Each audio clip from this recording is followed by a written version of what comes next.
부산 브리핑입니다.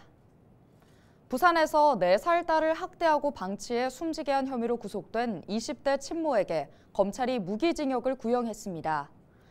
일명 가을이 사건을 수사 중인 검찰은 1심 재판에서 20대 친모에게 무기징역과 벌금 500만 원을 구형하고 위치 추적 전자장치 부착 20년, 보호관찰 5년 등을 선고해 줄 것을 재판부에 요청했습니다. 친모 측은 가정폭력을 피해 4살 딸을 데리고 집을 나와 지인의 집에서 2020년 9월부터 살아왔는데 동거인이 성매매와 아동학대를 강요했다고 주장하고 있습니다. 20대 친모에 대한 1심 선고는 오늘 30일 부산지법에서 열릴 예정입니다. 서면 돌려차기 사건 가해자가 항소심에서 징역 20년을 선고받은 가운데 인터넷상에 가해자의 반성문이 공개돼 논란입니다. 온라인 커뮤니티에 공유되고 있는 반성문을 보면 피해자는 회복되고 있고 말도 글도 잘 쓰는 것을 보면 피해자이기에 다 들어줄 수밖에 없는 것 아니냐고 되묻는 내용이 담겨 있습니다.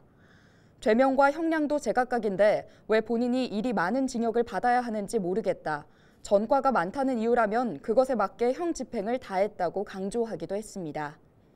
자신의 SNS에 반성문을 공개한 피해자는 어느 부분에서 이 사람이 반성하고 있는 것인지 전혀 모르겠다며 반성문 가명을 반대하는 청원에 나섰습니다. 중구 부평 깡통시장에서 전문의약품으로 분류된 일본 감기약이 유통돼 중구보건소가 계도 조처를 했습니다. 해당 감기약은 마약 성분인 코데인을 변형한 디히드로코데인 성분이 함유돼 우리나라에서는 처방전이 있어야 구매할 수 있는데요. 보건소는 상인 등을 대상으로 계도 활동을 진행했고 추가로 판매 사실이 적발되면 단속 조치할 계획이라고 밝혔습니다. 결혼 페널티라는 말 들어보셨나요?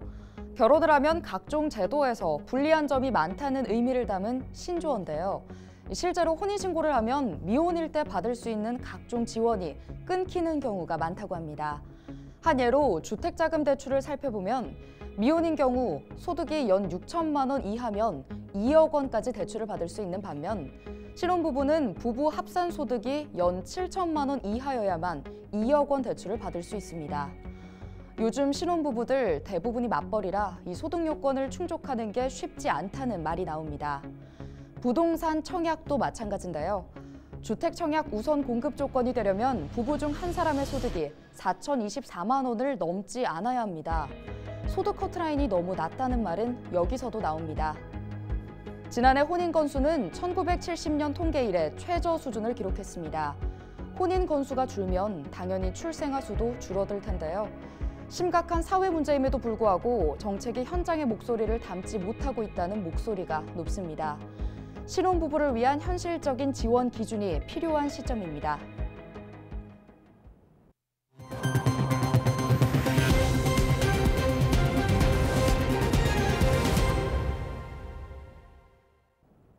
부산시가 16일 진행되는 대한민국과 페루 축구 국가대표 평가전과 연계해 부산 세계박람회 유치를 집중적으로 홍보합니다.